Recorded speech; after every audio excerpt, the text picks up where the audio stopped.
Imagine you've just found a psychology study with findings that sound genuinely useful. But how do you know if you should trust that study, and whether the headlines it's generated are justified or inflated? In this video, I'm going to use the abstract from a hypothetical study to show you 7 questions you can ask to evaluate to what extent you should trust the findings of a piece of psychological research. Here's the abstract from our hypothetical study, examining the effect of taking cold showers on mental toughness. We investigated whether taking cold showers increases mental toughness. Volunteers were assigned to either a 30-second cold shower per morning for 14 days condition or a control condition. Mental toughness was assessed at baseline and post-intervention. The cold shower group showed significantly higher mental toughness post-intervention, p is less than 0.05. We conclude that cold showers increase mental toughness and recommend them as an accessible intervention.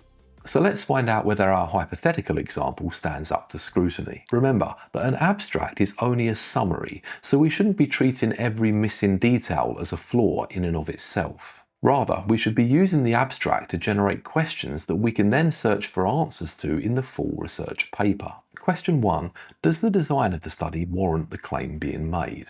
The design of a study doesn't just describe what researchers did, it also determines what they can reasonably conclude from their findings. If a study wants to claim that A caused B, it needs an experimental design. And the reason is simple. An experimental design is what we use to test causality, which involves manipulating one or more variables while holding other things constant. The idea being that this allows you to test one explanation whilst ruling out other explanations. So let's look back at our abstract. It says that participants were either assigned to a cold shower condition or a control condition. That sounds experimental, but one important detail is missing.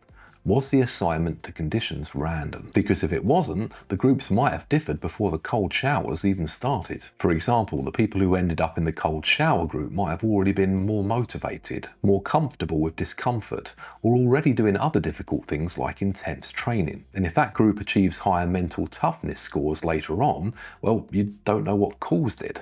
Was it the cold showers or the people who ended up in the cold shower condition? The second missing design detail relates to the control condition. What exactly did the control group do? If the control group did nothing, then the cold shower group has an additional ingredient. They're doing a challenging daily ritual that feels like self-improvement. So any boost in their mental toughness might come from expectation, effort, or just wanting to see progress, not from the cold water per se. Ideally, the control group would also feature an intervention that would allow researchers to much more precisely isolate the effect of cold showers. This is the point where you'd consult the methodology section of the full paper to see if the assignment to conditions was random and what the control condition actually entailed. Question 2. Are the measures used valid and reliable? In psychology, measurement comes down to 2 things. First, are we measuring the right thing? In other words, is our measurement valid? Second, are we measuring it consistently? In other words, is our measure reliable? So let's apply this to our example abstract. It says they measured mental toughness, but this can mean different things in different studies. So the question is, exactly what measures did they use? Let's start by considering whether they measured the right thing. Did their measure actually capture mental toughness, the thing they claimed increased? Or did it capture something related like confidence or motivation? So in this study, I'd want to know what mental toughness means in practice. Is it a well-validated questionnaire that's designed to capture how well people cope under pressure? Or a single question like, how mentally tough do you feel?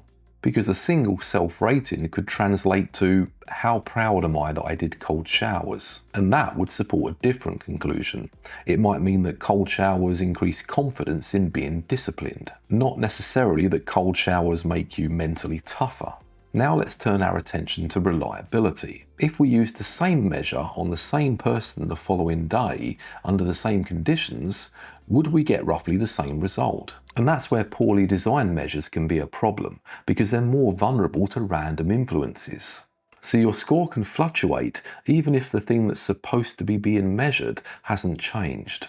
And of course, if the measure being used randomly fluctuates, it's hard to tell if the intervention actually did anything. So this is where you'd go to the measures and materials section of the full paper and find out how mental toughness was operationalized, what scale was used to measure it, and whether that measurement has any evidence behind it. Question 3. Who was studied and how broadly can the findings be applied? This relates to the issue of sampling, and sampling comes down to 3 questions. Who took part, who didn't, and who dropped out? The characteristics of the sample of a study determine the extent to which the findings can be generalized to the wider population. So how does our hypothetical example stack up in this respect? First, who took part? Well, the word volunteers is important here. People who volunteer for a study on cold showers are probably a particular type of person. They might be more health focused, they might be well disposed towards self-improvement challenges, they might already believe that cold showers are beneficial. So if their mental toughness ratings improve, the study might be telling you something about that kind of person. On that note, let's consider who probably didn't take part.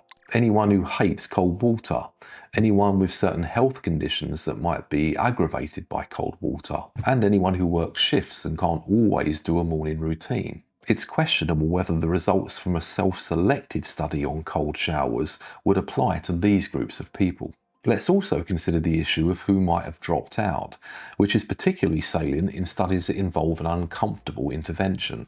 If a lot of people quit halfway through the study, you can end up with a biased residual group, the people who were already the toughest or who found the cold showers the easiest. And that can make an effect look bigger than it would otherwise be in a larger population. So you want to know about dropout rates and whether they differed between experimental conditions.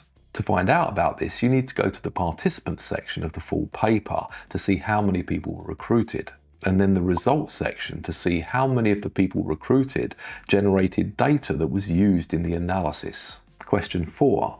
Does the statistical analysis support the conclusions? In other words, does the interpretation of the data and the conclusions reached seem reasonable given the results of the statistical analysis? Let's consider this in relation to our hypothetical abstract. According to our abstract, the cold shower group showed significantly higher mental toughness post-intervention, and it gives a probability value of p is less than 0.05. But significant values only tell you how unlikely a result this extreme or more extreme would be if there were no real effect. So it points to a real difference worth investigating, but it doesn't tell you how big that difference was. For example, the cold shower group might score a fraction of a point higher on a mental toughness scale. This difference might be flagged as statistically significant, but it might not amount to a big enough change in mental toughness that you'd notice in everyday life. If we're looking at cold showers as an intervention, then this kind of thing really matters,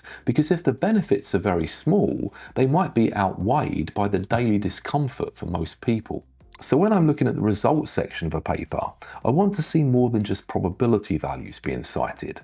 I'm looking for things like effect sizes and confidence limits. Similarly, when I'm looking at the discussion section of a paper, I want to see that the interpretation of the results aligns with the type of statistical analysis that's been conducted, and that claims aren't being made that go beyond what might reasonably be inferred from the data.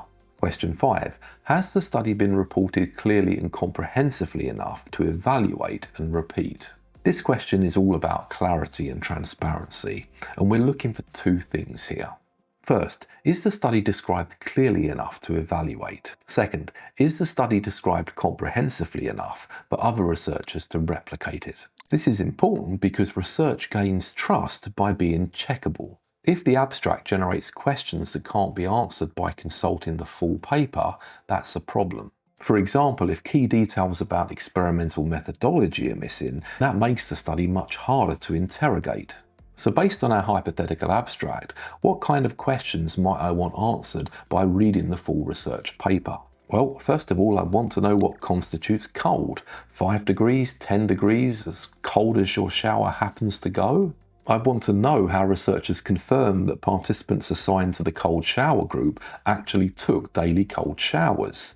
Did they use self-report, daily logs, or something more objectively verifiable? Turning our attention to replication, if the description of the methodology is vague, other researchers won't be able to repeat the study properly. And then we won't be able to find out whether the results of the experiment reflect a one-off or a more consistent pattern of findings. So when I'm looking at the methodology section of a paper, I should be able to find the answers to questions that might have been generated by that study's abstract. Question 6. Is the study a one-off or part of a larger body of research? Even a well-conducted study can be misleading when viewed in isolation, because any single result can be shaped by its context. One sample, one setting, one set of choices about measurement and analysis. That's why replication matters. If different researchers with different participants in different settings keep finding comparable results, our confidence in those results increases. So even if we discover that our cold shower study is well designed and reported, it's still only one study. So you'd want to see if the results have been replicated by other research. The introduction and discussion sections of the full paper can help you to this end. The introduction section of a paper uses previous similar research to motivate the current study, whereas the discussion section compares the results of the study to the results of previous research on the same topic. Question 7. Is there anything else that should make me more cautious when interpreting this study? For example, perhaps an organisation that funded a piece of research has a vested interest in its outcomes. It's important to be clear about this. A conflict of interest does not automatically invalidate a piece of research. And a disclosure of a conflict of interest in a paper is actually a good sign, not a red flag. It means the authors are being transparent. But a conflict of interest does mean you should look more closely at the way that study was conducted and the conclusions that have been drawn from it. For example, imagine our hypothetical cold shower study was funded by a company that sells cold plunge products. That doesn't automatically mean that the study is fraudulent or the interpretation of the results is biased, but it does mean there is an incentive for the research to be conducted or presented in a way that is favourable to the company selling the cold plunge products. Perhaps it doesn't report a methodological limitation that might cast doubt on the findings. Or maybe it just reaches conclusions that the data can't really fully justify. To examine whether a paper merits additional scrutiny, look out for things like conflict of interest statements, funding statements, acknowledgements, and also the wording of the results and conclusions. I'll pop a link to a help document featuring the 7 questions we've just covered in the description of this video. And if you're interested in learning more about research methods in psychology, then check out my Introduction to Research Methods playlist. Be good to yourselves and each other, and I'll see you in the next video.